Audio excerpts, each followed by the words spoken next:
Ya sea, cuando quiera. Oye, muchas gracias por conectarse. No le había traído nunca un metaanálisis, pero el nombre de verdad es súper llamativo. Así que se los envié un artículo que se publicó hace menos de un mes. Está todavía en los artículos en línea de la anestesia analgesia. Y dice menos es más en el manejo de los pacientes con sangrado en cirugía cardíaca, de los algoritmos de sangrado. Un metaanálisis en red y una metaregresión de varios estudios randomizados. Los autores son del San Giovanni, eh, en Milán. Es una clínica que tiene hartos estudios y hartos trabajos. Milán per se es un centro súper potente en estudios de cirugía cardíaca y en anestesia cardiovascular. Así que es un grupo que generalmente publica de forma bien constante, así que tiene varios trabajos bien significativos dando vueltas. Eh, ¿Y por qué es tan importante, no solo como en anestesia para cirugía general, sino que principalmente para nosotros? Porque el sangrado en sí es una de las principales causas de morbimortalidad en nuestros pacientes. De hecho, el sangrado mayor de cirugía cardíaca en varias series está en 1 de cada 10 pacientes. Depende principalmente de varios factores. Uno es cómo definimos el sangrado y en base a eso la Sociedad Americana de Anestesia y la Sociedad Europea, junto con la Sociedad de Cirujanos Torácicos, han hecho un gran énfasis para tratar de homogeneizar la estandarización del diagnóstico y de las definiciones de sangrado perioperatorio o operatorio de cirugía cardíaca. Y también depende mucho de la población estudiada. Los pacientes, es súper conocido que cirugías mucho más grandes, mucho más complejas, en pacientes mucho más graves tienen mucho más riesgo de sangrado. Y esto, si bien en el setting de cirugía cardíaca es súper específico, pudiese ser correlacionado con un setting bien amplio de pacientes como los de cirugía perabiliar, la cirugía traumatológica de columna, en el cual esta misma información está también trazada en varios metaanálisis y revisiones sistemáticas y también da luces de algo significativo que es lo que da a entender este trabajo. Y el punto también es esto, que si el paciente está sangrando, y es lo que nosotros vemos, nosotros probablemente tenemos una tasa más cercana al 2% de reexploración, es que estos pacientes per se les va mal. Y les va mucho peor que los pacientes que no se reexploran. Eh, de hecho, se eleva hasta 3 a 7 veces la mortalidad, y entonces es uno de los aspectos súper significativos que nosotros tenemos que ir a mirar y a tratar de evitar en el contexto de la cirugía cardíaca. Y muchos de los estudios en relación al sangrado y a tratar de evitar el sangrado asociado a los contextos de coagulopatía postoperatorio van principalmente en lo que ya conocemos y en lo que ya hemos hablado varias veces de tratar de reducir la exposición a hemocomponentes, porque aunque sea una unidad de glóbulos rojos que los pacientes reciban en el postoperatorio o en el perioperatorio de la cirugía cardíaca, aumenta el riesgo de mayor tiempo en UCI, aumenta el riesgo de falla renal, aumenta el riesgo de intervención mecánica, aumenta el riesgo de complicaciones infecciosas y por lo tanto impacta de forma bien significativa en la mortalidad. Entonces, es uno de los aspectos que nosotros estamos buscando de forma bien constante para tratar de evitar el riesgo, para evitar el sangrado postoperatorio. Y existen diferentes estratégicas. Una de las más principales es que sea solo asociado a coagulopatía clínica y a sangrado postoperatorio sin alguna prueba específica y observando los exámenes de laboratorio clásicos. El punto es que, como ya todos sabemos, y de esto está súper estudiado, que los resultados son mucho más tardíos, se correlacionan súper poco con la hemostasia en el tiempo real. Por lo tanto, muchos de los trabajos lo que hacen es que comparan, que es algo de lo que hace esta revisión sistemática, es que comparan la adherencia a protocolos de manejo de sangrado de la hemostasia, o sea, manejo del sangrado asociado a test viscoelásticos versus la aproximación convencional. Y dentro de las intervenciones ya también las hemos conversado en algunos otros Journal Club, tratar de evaluar el uso de hemocomponentes versus el uso de concentrado y derivados. De hecho, la última reunión que yo les presenté también era una reunión en relación al uso de los concentrados de factores protrombínicos en el mismo contexto, y habíamos visto que si bien se pensaban que la aproximación inicial era que si eran no inferiores, al final lo que se demostró con un número eh, no tan considerable, pero también con todo el sesgo de que pudiese haber estado súper influenciado por las empresas, es que los liofilizados podían haber sido inclusive un poco mejor que los hemocomponentes para reducir el sangrado postoperatorio. Por lo tanto, otro de los grandes aspectos es que en el mismo contexto de los algoritmos del manejo del sangrado en el postoperatorio no hay un algoritmo universal. Si bien el 2019 la Sociedad Americana, o sea, la Sociedad de Anestesia Cardiovascular publicó en el mismo anestesia analgesia un gran guía de manejo clínico con un algoritmo basado en los centros en que tengan disco elástico y los dividió en los pacientes, o sea, los centros que tengan TEG y tengan ROTEM. Lo lleva, de hecho, después les voy a mostrar el algoritmo, lo lleva a tomar conductas súper claras para tratar de evitar la complejización de la toma de decisiones, principalmente en este setting en el cual uno tiene muchas más variables dando vuelta. Eh, no existe esto de forma como expandida y cada centro lo que ha intentado hacer es tratar de ajustar esos mismos algoritmos a su realidad local. Y probablemente la otra alternativa que exista es que este algoritmo puede ser un poco liberal en relación a que los targets para tratar de transfundir a los pacientes son con límites demasiado bajos. Y existen estas dos alternativas, pues, los liberales que favorecerían el uso de procoagulante y los restrictivos que tienen umbrales un poco más altos y que deberían ser mucho más selectivos, principalmente siendo cautelosos en relación a los costos asociados a la administración de hemocomponentes y liofilizados y tratando de reducir los riesgos inherentes a cada una de las intervenciones. La incertidumbre clara es que no sabemos cuál de todas estas herramientas o estas alternativas pudiese ser la estrategia óptima para que impacten en la transfusión, en la sobrevida y en los resultados del perioperatorio. Así que lo que quisieron hacer estos autores es que trataron de juntar muchos artículos para tratar de responder a la pregunta del objetivo primario, que era si es que las estrategias o los algoritmos de manejo del sangrado restrictivos y liberales tienen el mismo efecto en reducir la transfusión de glóbulos rojos en relación a al volumen, a las unidades, perdón, de glóbulos rojos y al volumen total comparado con el manejo convencional. Eso juntando estas dos estrategias por separado cada una de las otras en relación al manejo convencional y ver si es que una o la otra reducían la transfusión en volumen y en número de unidades de glóbulos rojos. Y el objetivo secundario era ver si es que estas estrategias en relación a la estrategia convencional y juntas en una versus la otra eran mejores o se correlacionaban mejor con la reducción del sangrado en el uso de procoagulantes, ya sea hemocomponentes o liofilizados. Así que, ¿qué es lo que hicieron? Ya tenían a la mano un metaanálisis de hace algunos años que había juntado 8.000 pacientes y siguieron haciendo una revisión sistemática para sumar más artículos a esta revisión. Como existía la pregunta de no solo una estrategia, sino que dos estrategias versus el manejo convencional, lo que hicieron es que hicieron un metaanálisis en red, siguiendo los protocolos de la estratificación para sumar trabajos a estudios de metaanálisis y lo registraron en ese código. Y la revisión per se fue hecha por 3 autores y esta revisión inicialmente tuvo una primera fase en la cual se incluyeron solo trials randomizados y en la segunda fase ya la expandieron a otro tipo de artículos que podían haber sido artículos de revistas no randomizados, presentaciones en congresos, literatura dentro de libros y cosas que podían aumentar el nene, pero bajarle un poco la, la heterogeneidad de los trabajos.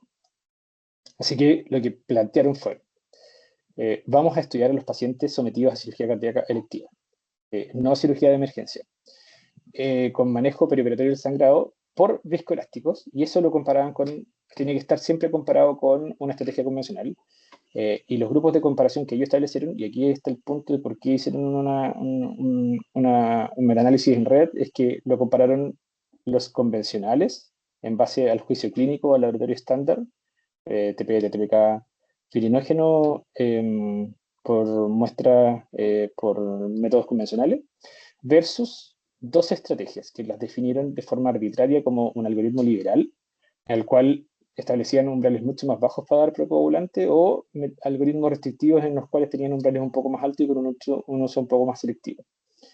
Excluyeron a los pacientes de cirugía de emergencia, los pacientes no adultos, sino que también que fueran sometidos a cirugía cardíaca congénitos y que no tuviesen alguna de las estrategias basadas en algún protocolo establecido de uno versus la otra. Y las variables del resultado, las primarias fueron la tasa de transfusión de glóbulos rojos, o sea, cuántos pacientes recibieron glóbulos rojos, y la segunda es que el número de unidades de glóbulos rojos transfundidas, y las secundarias, como ya habíamos visto, era el uso de procoagulantes, ya sean hemocomponentes o liofilizados. Este es el protocolo de la SCA que les contaba. Tiene las dos ramas, la rama de la izquierda es la rama de Rotem Delta, no de Rotem Sigma, que es el automático ahora, y la rama de la derecha es del TEC 5000, que es el micropipetas, y cada centro ahora pudiese haber hecho ajustes en relación a que si tienen Rotem Sigma, que es el más moderno, o tienen TEC S, el TEC S6, que es la actualización del TEC 5000, o algún otro monitor parecido que diese números dentro de los rangos que ya están establecidos. Y si ustedes ven, después lo vamos a comparar con lo que ellos establecieron como estrategias liberales o restrictivas. Lo que hacen es que, aquí quiero mostrarles algo, en relación principalmente al fibrinógeno, ven el FIBTEM y la diferencia si es que había menos de 30 milímetros entre uno y lo otro. Y en el TEC, si la amplitud máxima era menos de 40, esa amplitud máxima está establecida también dentro de, como de los valores normales del TEC y son generalmente bien liberales. Y lo otro, si el R, que es la iniciación, estaba larga, prolongada, más de 12 minutos, o el extend en el clotting time era más de 100 segundos, o sea, más de como 6 minutos.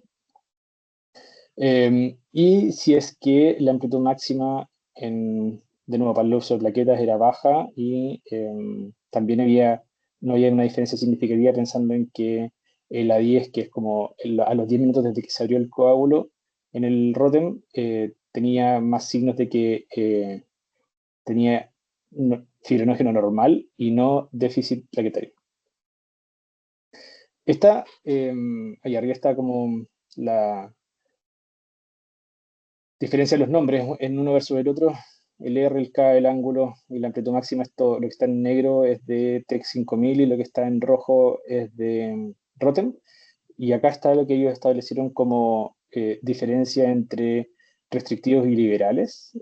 Lo escriben y uno de los alcances que hacen es que esto fue súper arbitrario, porque no existe también, como les decía, una definición clásica. Ellos lo que hicieron fue como, ¿sabes qué? Mira, si tenemos el valor máximo que nos había dado la guía clínica, ajustémoslo un poco a un rango que sea un poco menor, y a estos que tienen un rango mucho menor los vamos a considerar como mucho más liberales, o sea, vamos a transfundir a target mucho más bajo, y los que se iban un poco más hacia el extremo de tener rangos un poco más altos y principalmente tratando de ver también cómo era el manejo del sangrado intraoperatorio, lo definieron como restrictivo. Y esto es lo que hicieron. Se encontraron finalmente con 525 artículos, más 2 artículos en la Cochrane. Empezaron a excluirlo y finalmente llegaron a 13 estudios, que los cuales ya 7 habían sido evaluados en un metaanálisis previo y unieron 4 estudios más. Y en base a esto empezaron a trabajar, a analizar los abstracts y después a analizar los artículos entre dos autores y vieron cuánto era la discrepancia entre el análisis de uno versus el otro y después en el análisis estadístico. Como les contaba, como existían no dos, sino que 3 variables dentro del análisis, lo que hicieron fue que ocupar la estrategia de metaanálisis en red para tratar de ver los efectos aleatorios de uno versus lo otro y entre ellos mismos. Definieron para quiénes son los que reciben, si reciben o no, el análisis relacionado en la probabilidad de haberlos recibido y no. Y en volumen, vieron la diferencia de medias con los intervalos de confianza establecidos. Después de eso, lo que hicieron fue que, ya teniendo los resultados, los ajustaron a la complejidad quirúrgica y al umbral de hematocrito y hemoglobina para transfundir, para hacer una metaregresión y tratar de sacar los factores excluyentes. Y finalmente, lo que hicieron fue que pescaron todos los artículos y les analizaron la calidad de los artículos per se, individualmente, en cada una de las estrategias para ver qué tanto podían contribuir y qué tanto podían asignarle a la heterogeneidad de la revisión. Claro. ¿Y qué fue lo que encontraron? Acá vienen las cosas interesantes. Como habíamos visto que eran 13 artículos, 7 ensayos clínicos, 5 antes y después, y un ensayo mixto, y son 14.447 pacientes, un número bien considerable de pacientes, en los cuales la mitad, 7.084, habían sido manejados con algoritmos de test viscoelásticos y 7.363 pacientes los habían manejado con estrategias convencionales, o sea, como recuerdan, con análisis clínico y con exámenes de laboratorio clásicos. Y dentro de los pacientes que habían sido, de los 7.084 que habían sido manejados con algoritmos con viscoelástico, el 56% de los trabajos, o sea, de los pacientes, había sido manejado como con estrategias más liberales, o sea, con targets mucho más bajos y siendo mucho más procoagulante. Y el 44% estaban como dentro de los que habían esperado un poco más y que ellos habían definido dentro de sus criterios de transfusión o administración de liofilizados, que iban a tener targets un poco más altos, viendo siempre también como los aspectos de la clínica del sangrado y cómo estaban los pacientes desde el punto de vista hemodinámico para poder transfundirlo. Y acá está el plotting del primer objetivo primario, que era cuánto fue la tasa de transfusión. Vemos que si comparamos en los convencionales versus los libres, los pacientes que tenían la estrategia convencional sí o sí tenían casi 1,5 veces más administración de glóbulos rojos. Si los comparamos con los liberales, o sea, tenían targets probablemente entre 23 y 25 de hemoglobina, recibían casi 0,6 veces más glóbulos rojos que los convencionales, y cuando habían sido restrictivos, obviamente recibían un poco menos de glóbulos rojos porque tenían targets mucho más bajos, probablemente con hemoglobinas perioperatorias de 7,5. Y cuando se compararon, y esto es significativo, o sea, los que tienen estrategias liberales se transfunden menos, los que tienen estrategias restrictivas obviamente se transfunden mucho menos, están expuestos mucho menos a glóbulos rojos, pero cuando compararon los restrictivos versus los liberales entre ellos mismos, el odds ratio era de 0,8 y que no era significativo. O sea, si comparamos convencional versus liberal, los liberales aún así recibían menos glóbulos rojos de forma significativa. Si eran restrictivos recibían aún menos, pero si se comparaban entre ellos, entre los liberales y restrictivos, no había una diferencia tan significativa, porque probablemente uno de los aspectos que hacen harto énfasis en relación a el trigger transfusional es que en muchos de los artículos no está definido. Eso probablemente también va porque desde hace algún tiempo viene siendo está súper en boga que la transfusión de los hemocomponentes, principalmente de los glóbulos rojos en el perioperatorio, tiene que estar basada principalmente cuando los pacientes están en circulación extracorpórea, no tanto por el número, sino que observando también otras estrategias de monitorización, principalmente el DO2 en la bomba, que se puede analizar en relación al contenido arterial de oxígeno y cuánto es lo que está dando, principalmente para definir, disminuir el riesgo de falla renal y el riesgo de complicaciones neurológicas, y complementándolo con monitorización de la perfusión tisular con NIRS. Por lo tanto, una de las cosas que también determinaron es que cuando hicieron la metaregresión y ajustando a la complejidad quirúrgica y a el trigger transfusional, lo que se vio es que tenían una menor tasa de transfusión comparado con los pacientes en terapia convencional. Se reducía de forma significativa la transfusión, y lo otro es que si los pacientes, esto es como probablemente desde el punto de vista lógico es bien obvio que los pacientes mucho más complejos tenían un riesgo de transfusión mucho más significativo porque per se los pacientes tienen más riesgo de anticoagulopatía, mucha más sutura, hipotermia. Entonces, la complejidad quirúrgica produce que el riesgo de ser expuestos a transfusión es mucho mayor. Y acá está lo que les comentaba, que como no existía un umbral de trigger transfusional definido en muchos de los artículos, no se vio un efecto significativo y ese es uno de los grandes comentarios que se hace dentro del análisis de la discusión, es que eh, falta definir cuándo y cómo, y probablemente ya desde el año pasado, desde septiembre del año pasado, se publicaron, no, perdón, en marzo de este año se publicaron las guías clínicas europeas de monitorización durante la circulación extracorpórea, y esto de aquí en adelante pudiese ser mucho más próspero para poder tener un trigger mayor, como mucho más específico, y que pueda ser informado dentro de los artículos, y esa información va a ser súper valiosa para poder seguir complementando esta base de datos, esta revisión, y que tengamos unos como resultados que sean mucho más promisorios en el futuro. Cuando se vio el número de unidades transfundidas, lo mismo. Los que tenían una estrategia conversional recibían probablemente recibían más unidades, pero no tan significativo cuando habían recibido menos unidades transfundidas. O sea, los pacientes, por ejemplo, si tenían una reducción de casi una unidad menos en N cuando habían ocupado las estrategias restrictivas, porque por lo mismo, probablemente ocuparon triggers transfusionales mucho más bajos, entonces estos pacientes fueron menos expuestos a glóbulos rojos. Y cuando los compararon uno versus el otro tampoco, no es tan significativo. O sea, si uno recibió 200 ml, el otro recibió 180 ml, y eso no es significativo comparando una de las estrategias versus la otra.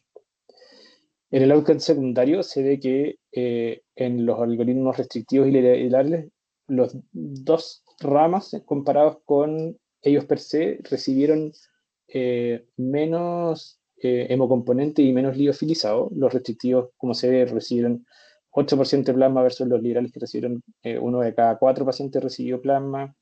Las plaquetas, uno de cada 10 versus uno de cada 5 en los liberales. Fibrinógeno o concentrado de fibrinógeno o crioprecipitado recibieron un 6% de los restrictivos versus un 11% de los liberales. Y concentrados de factores protrombínicos cerca de un 6% versus un 12% en la rama liberal. O sea, acá vemos que los pacientes en los cuales se adoptó una estrategia restrictiva había una reducción significativa en el consumo de hemocomponentes procoagulantes o de liofilizados, sin haber observado que los pacientes hubiesen sangrado más o hubiesen sido o sea, como que hubiesen tenido mucha más coagulopatía per se y que hubiese sido mayor o más agresivo el manejo en el postoperatorio. El punto es esto. Esto aparece en uno de los archivos suplementarios y comparan la certeza de la evidencia y la calidad de la evidencia en relación a cuántos son como la heterogeneidad y cuál es el grado como de certeza de cada uno de los artículos y el impacto que pudiese tener dentro de la gran revisión. Cuando se comparaban, por ejemplo, los convencionales con los liberales, varios de los artículos tenían súper buena calidad, que se establecía en verde, los en amarillo que tenían algunos sesgos dentro de la investigación, y los rojos que realmente tenían varios problemas metodológicos. El punto es que cuando se compara convencional versus restrictivo, muchos de los artículos, al hacer la comparación, si bien no estaban comparados de forma directa, sino que ellos lo que hicieron fue que mezclaron uno versus lo otro, porque la mayor cantidad de trabajos están siempre comparando la estrategia de transfusión versus la estrategia de ser un poco más, o sea, transfundir con meta.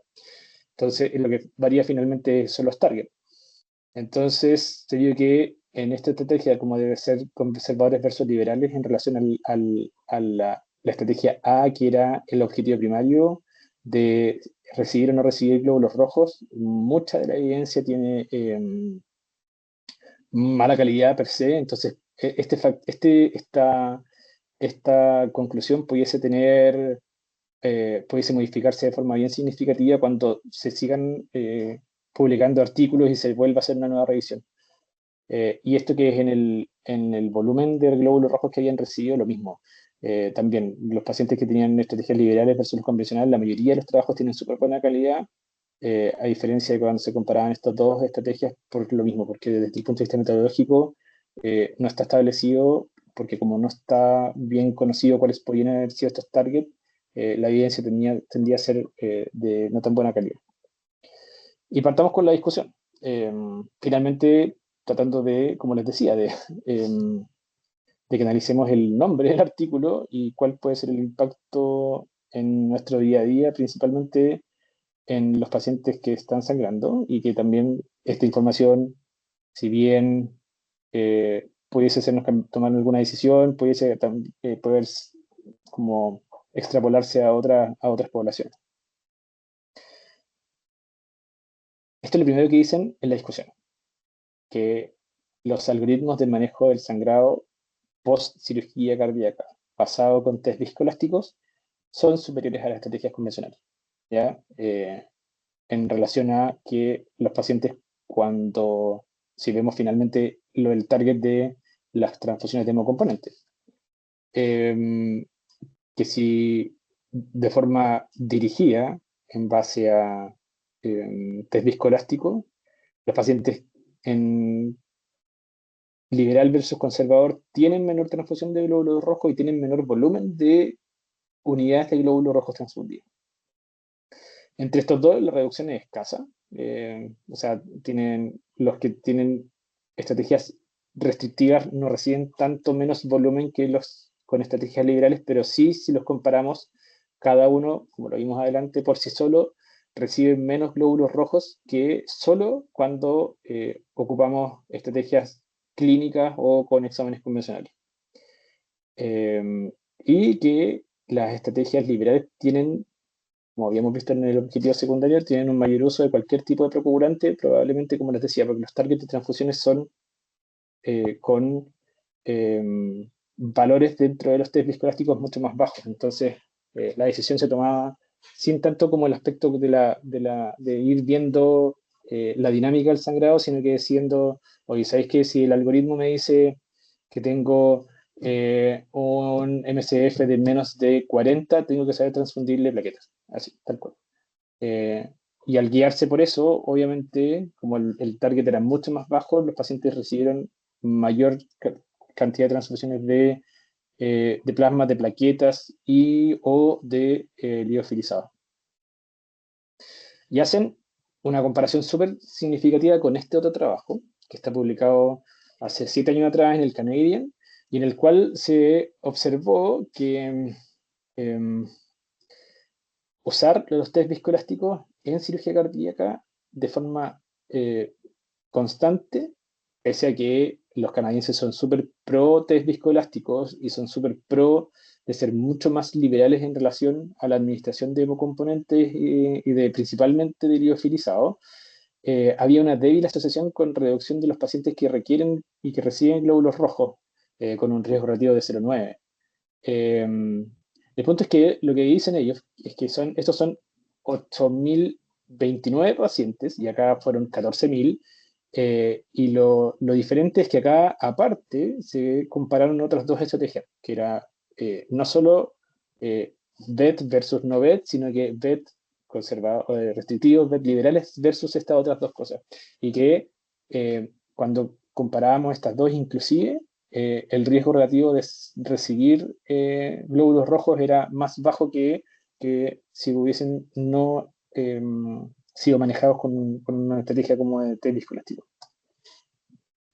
Y hay varios confundentes, como les decía. Uno de los principales es que muchos de los artículos no tienen este trigger transfusional definido de hemoglobina. Uno asume, por las guías clínicas, que deben haber ocupado triggers de 8,5 miligramos por decilitro de hemoglobina en el intraoperatorio y 7,5 en el postoperatorio, pero no está tan definido.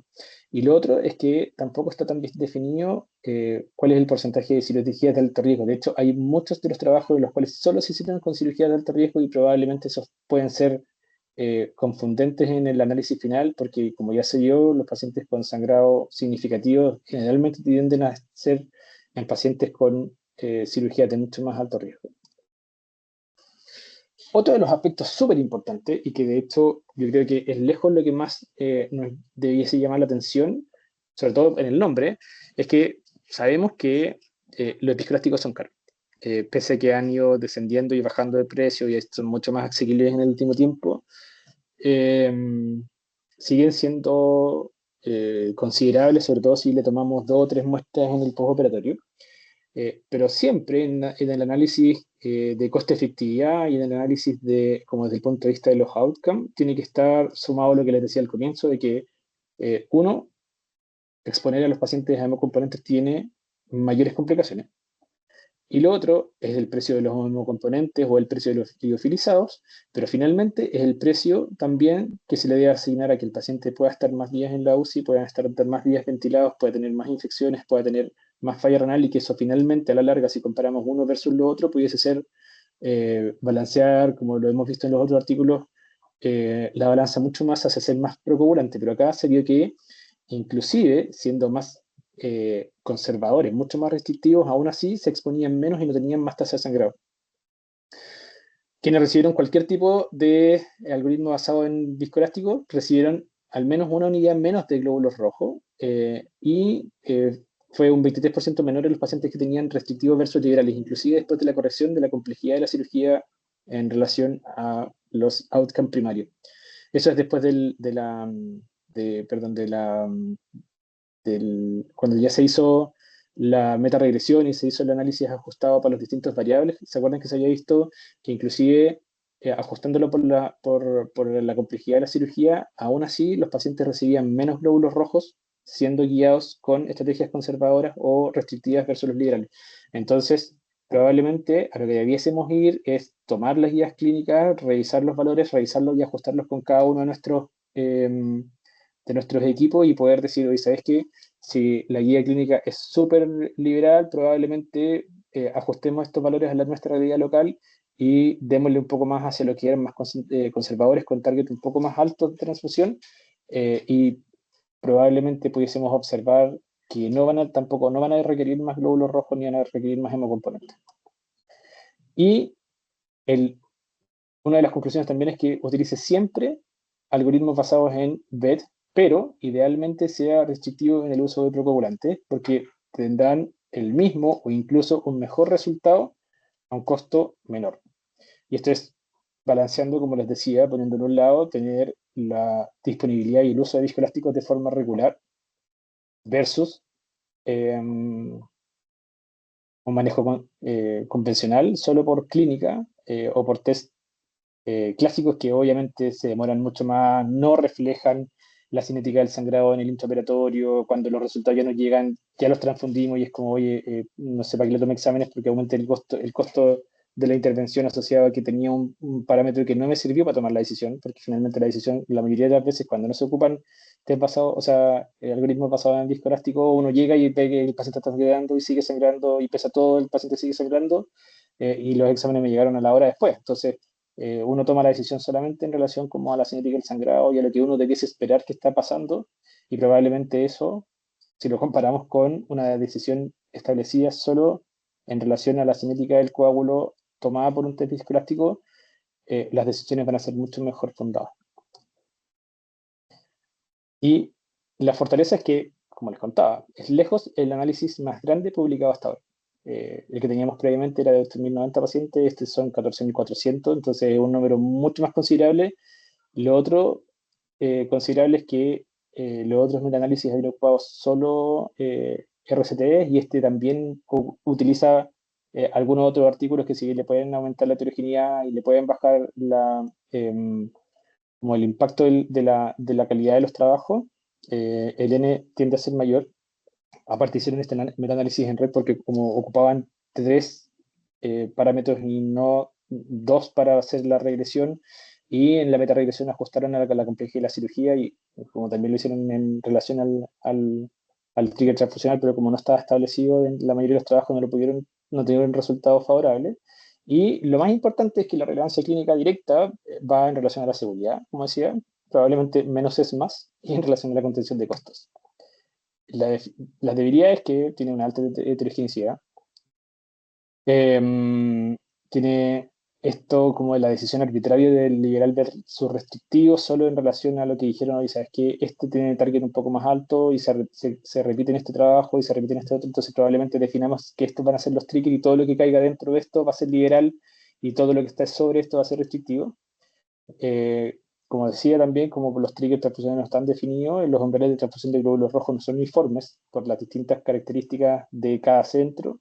No tiene un análisis económico formal, sino que es solo una conclusión basada en los costos tentativos de cada una de las intervenciones y que tampoco hay una gran, no está establecido cuáles son las variabilidades en los métodos, en los datos antropométricos, porque perfectamente pacientes mucho más grandes pueden recibir un N mucho mayor y eso también contamina los datos.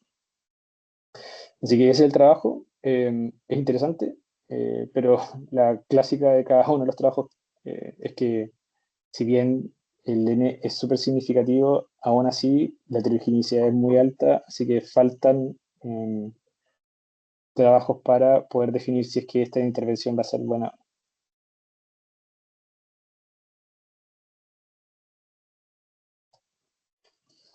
Así que dejo la palabra a los que quieran comentar algo que les haya parecido interesante. Súper bueno, Seba, gracias. Oye, dos comentarios, a ver, ¿qué opinas tú? Lo primero, me parece súper creativo haber buscado esta diferencia entre digamos, una estrategia liberal versus restrictiva y compararla porque eso como que no se había visto antes, sino que solamente versus lo convencional. Así que ahí como que se corta el queque que usando test viscoláctico claramente es mejor que lo convencional y suena razonable. A mí lo que me llama la atención es la frasecita que lograron meter al final los gallos, y que tú lo pusiste, de hecho, en una diaposola, en esta de costo. Sí, tal cual. Y cómo lograron meterla en la anestesia analgesia y que pasara colada, weón. Yo creo que ahí esa es una cuestión notable. Tal Y cual. que yo no estoy de acuerdo que pongan una cuestión así, digamos, porque es tajante, ¿te fijáis? Dice, siempre usen viscoelástico. Sí. O sea, con esto estáis cortando el queque que todas las instituciones ahora van a tener que tener una máquina en cada pabellón, poco menos para hacer una transfusión. Es bastante pasado a la punta esta cuestión, este comentario. Es que los italianos han publicado trabajos así, como bien sugerentes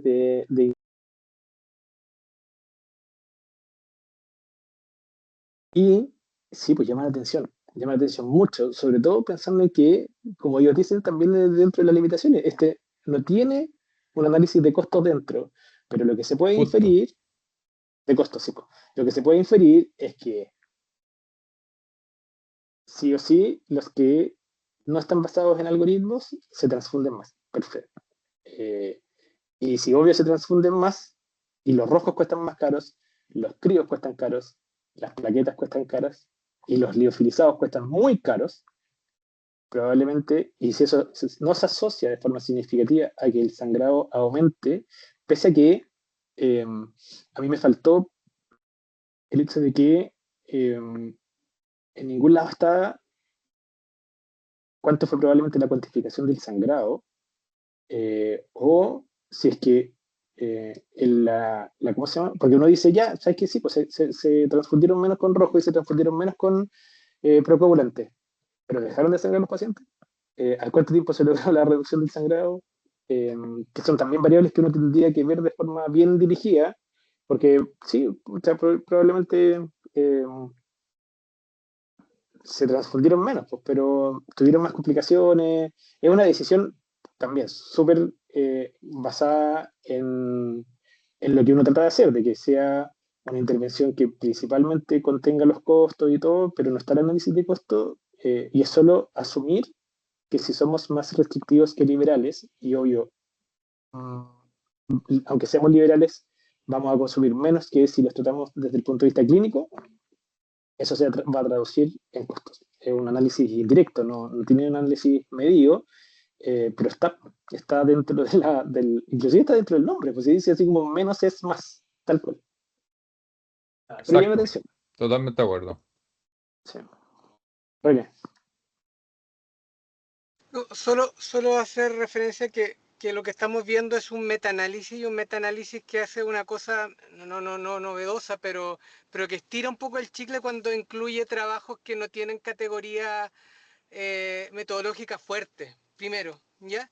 Ahora, eso no tiene nada de malo si estuviéramos hablando de gente que está trabajando en generar una guía clínica, que finalmente tiene que ver toda la evidencia, rankear esta evidencia y eventualmente valorarla más o menos, igual como lo hicieron en este slide que tú mostraste, Seba, donde ellos dicen, mira, estos son trabajos randomizados, pero la evidencia puede ser alta, moderada o baja, o sea, o la certeza puede ser alta, moderada o baja de acuerdo a diferentes parámetros. Eso, que es súper bueno y súper transparente, que me llama la atención que esté en el material suplementario y que no lo hayan mostrado directamente en el trabajo, ¿ya? Porque ahí finalmente tú tienes un estudio randomizado, doble ciego y aleatorizado, perdón, randomizado, doble ciego y prospectivo, pero no se siguieron todos los pacientes, tuvieron sesgos que hacen caer el peso de esa evidencia.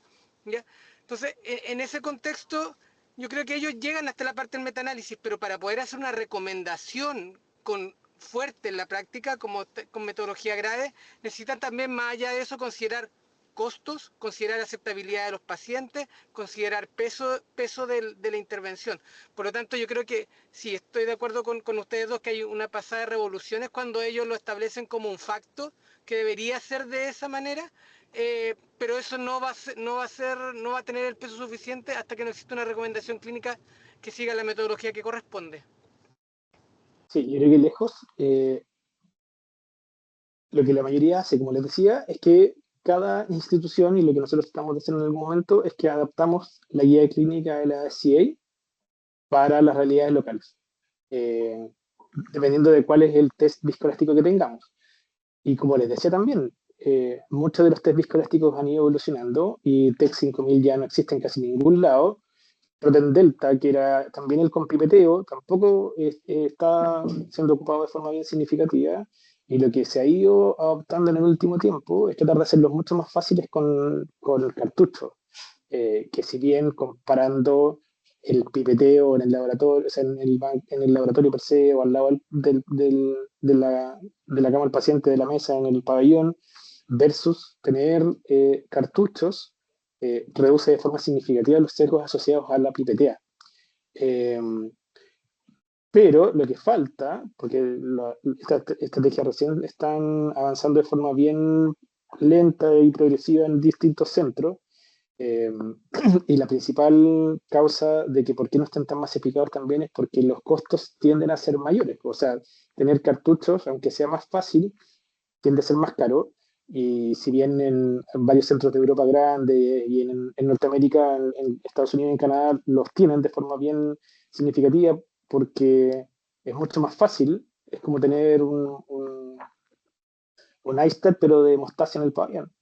Eh, no se asume en todos los contextos que los valores que eran extrapolados en los grandes trabajos de los viscoelásticos clásicos, pipeteados, debiesen ser los mismos que los nuevos.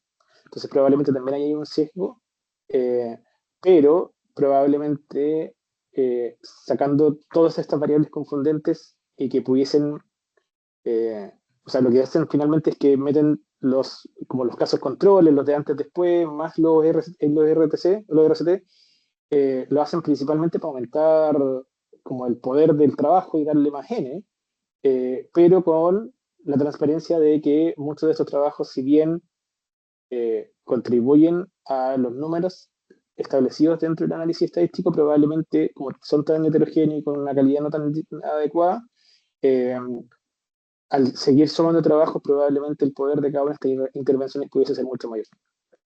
O sea, sí, hay que tomarlo con mucho cuidado. Yo creo que tiene que ser, o sea, sí o sí, pensar en que desde el punto de vista como, no sé si macroeconómico o desde el punto de vista como administrativo, eh, siempre pensar en que cada institución debiese tener su protocolo de transfusión, ¿ya?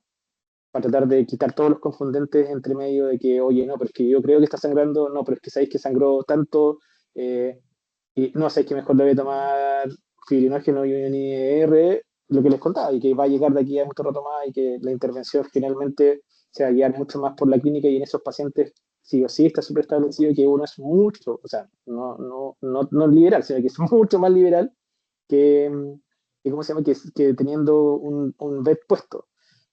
Pero la toma de decisiones es mucho más informada. Entonces, si cada institución entre medio toma alguno de los eh, recomendaciones de las guías clínicas o algoritmos o lo que sea de alguna de las sociedades grandes y lo ajusta a su VET y a su realidad local, conversado con los equipos de hemostasia, con lo que sea de su centro, probablemente eso va a reducir a la larga, conteniendo el costo del test viscoelástico, va a reducir el uso de hemocomponentes o de liofilizados de forma bien significativa, porque la toma de decisiones va a ser mucho más estandarizada y no tanto según la impresión del anestesiólogo tratante.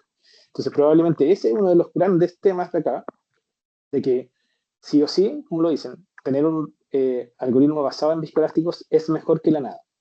Y que probablemente ese test, ese algoritmo, si tiene triggers transfusionales mucho más restrictivos, o sea, no con los valores más bajos, sino que probablemente estirando un poco el chicle y viendo que el BET tenga targets un poco más altos, como los que definen estos rangos que definen las empresas, probablemente teniendo el rango más alto sea el nivel de transfusión que va a reducir el consumo de componentes, va a reducir el consumo de procoagulantes, y eso no se va a asociar probablemente a que los pacientes estén más coagulopáticos, tengan mayores complicaciones y que sangren más.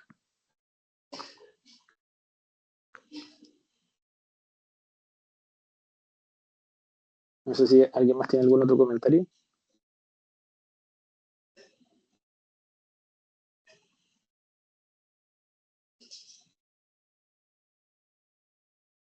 Parece que estamos, Sea. Ya, muchísimas gracias.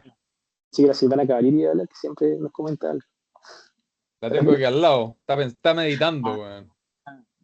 Le gustó el trabajo. Sí, estaba pensando, sí, efectivamente, es bueno, gracias por la presentación. Siempre un tema candente, ingente más.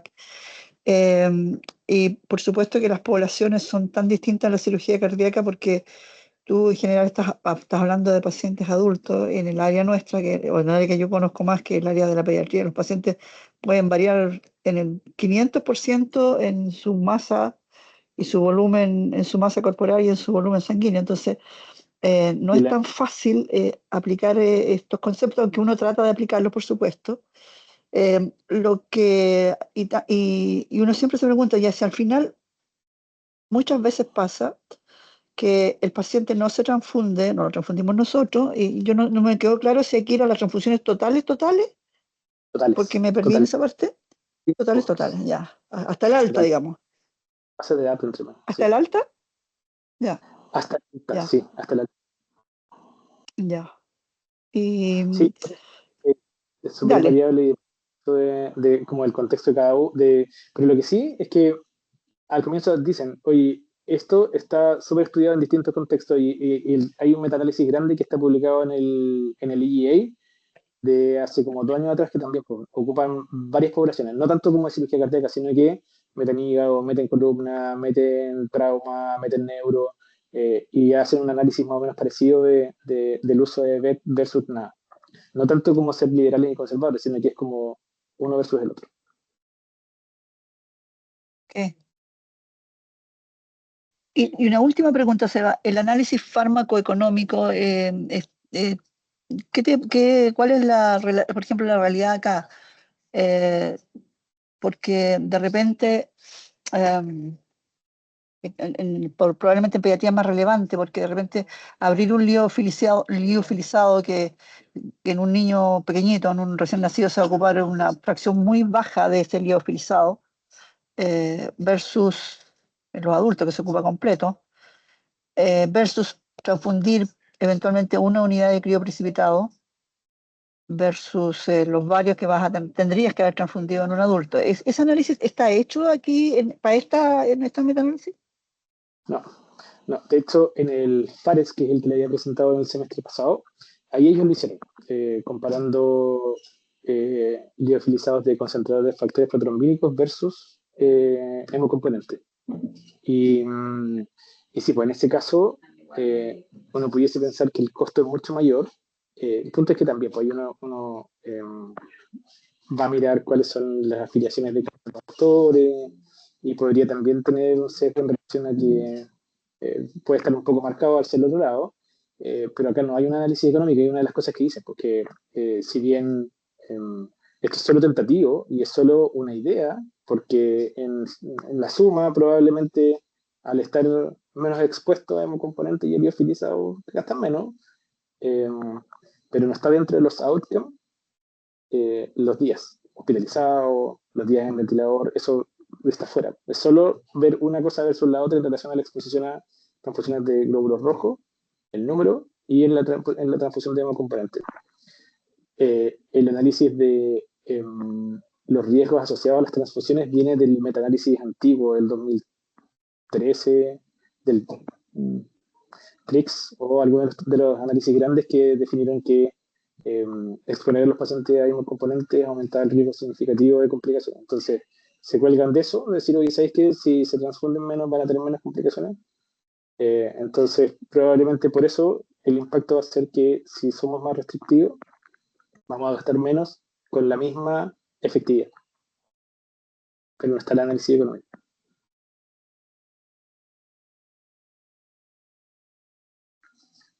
Gracias por Miriam. Ya, Tito, yo creo que honor a la hora. Le agradezco por haberse conectado y por los comentarios y a trabajar en cada uno de los protocolos de cada centro. Y ahí también aplicarlo como a distintos tipos de los perioperatorios, no solo para nosotros, sino que para las distintas cirugías.